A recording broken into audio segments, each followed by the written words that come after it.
Hello po, magandang araw po sa inyo lahat. Ngayon po ay ika-3 ng October. Hello, Ate Jastro. Ay, ako. Hello po, magandang araw po sa inyo lahat. Ngayon po ay ika-4 ng October. Hello, Ate Jo. Hello. Hello, Ate Jo. Glo. Ayun po Si Ate Glo yun, hindi si Ate Jo. Hello po, magandang hapon po sa inyo lahat. Ngayon po ay ika-4 ng Por ngayon. Hello po, magandang araw po sa inyo lahat. Ngayon po ay ika-4 ng October. Ito po ngayon sa Ate Jo, sinasa likod ko. Sa Ate Jo. Hello. Ayun po sa Ate Glo. Hello, Ate Glo. Ayan, araw po ng oras po ng pahinga namin ngayon, kaya po kami mga nakaupo. Pero si Kuya Eli nagtatrabaho na kasi meron po siyang OT. Ang bayad sa OT niya is 128 per hour.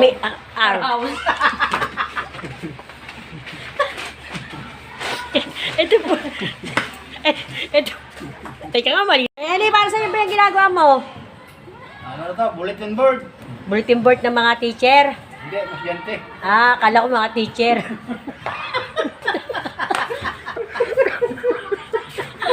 Bakit? Ba't tumatawa ka? Mali ba yung tanong ko o mali yung sagot mo? Hindi. Hindi ko alam eh. Hindi. Basta ginagawa ko lang to eh.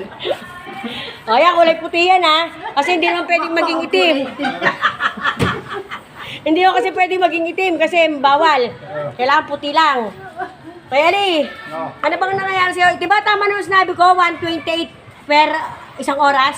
128? Ayaw ba naman yung 28? Gusto mo 1 lang? Yun po yung isa sa Ate Josie. Ate Jo, ano? Hello po. Ayaw daw niya ng 128. O, ikaw, gusto mo 1 lang? Gusto ko 130. 130. Sayang kasi yung 2 piso. Oo. Ikaw naman, Tiglo. Kamusta ka naman? Okay lang naman po ako. Naku, ano natin sa YouTube to? Paano ba yan? Ano ba yan? Ano tanong mo? Okay lang. Wala na ako itatanong kasi wala namang sagot na matino eh. Sayang! Hindi nga, ngayon? First Friday. Oo, unang mas ng October. Dito ngayon sa San Bartolome. San Bartolome Ellen. Hindi ko mabanggit-banggit yung first Friday. Napakahirap banggitin. Mga nagsikain na ba kayo? Oo naman. Sobrang na sa busog eh. Nasobrang daw sa busog. Basta ano yan? Ulitin mo. Ano yan? Oras ng pahinga namin ngayon, kaya kami mga nakaupo. Diba? Kasi hataw kami kanina. Hataw kami kanina. Naghataw kami kanina kasi ayaw namin ng pabagal-bagal sa trabaho. Diba? Kaya di Tama. Akoy.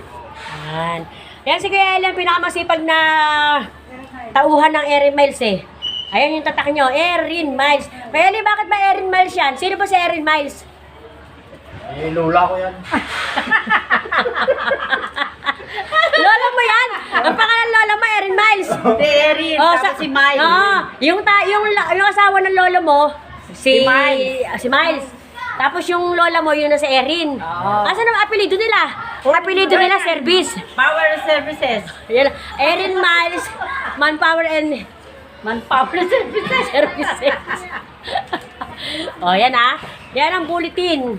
Bulletin board. Hindi pwedeng itim, kaya kailangan puti lang. Lahat na ng skill sa'yo kay Eli Pintura, welding, welder, construction boy, electricity, tapos tubigero. Ano ba tawag yun? Tubigero. Tubigero? Hindi kayo. Tubero. Sabi ko nga tubero eh. Diba? So ngayon, dalalauna na mga kasusan, magtatrabaho na po ulit tayo. Pupunta po tayo dun sa basurahan, dun sa likod. Kasi marami pong basura dun. Eto kasama ko lagi na kasimangot. Ba't marami ka kasimangot? Hindi ako si Kuya Eli. Hindi mo si Kuya Eli, bakit may ano kay Kuya Eli? Maganda yung pagkakapintura. Gusto ko ganyan sa bahay ko eh. Ingat po tayo lahat God bless all. Bye! Love you, mama. Love you, mama.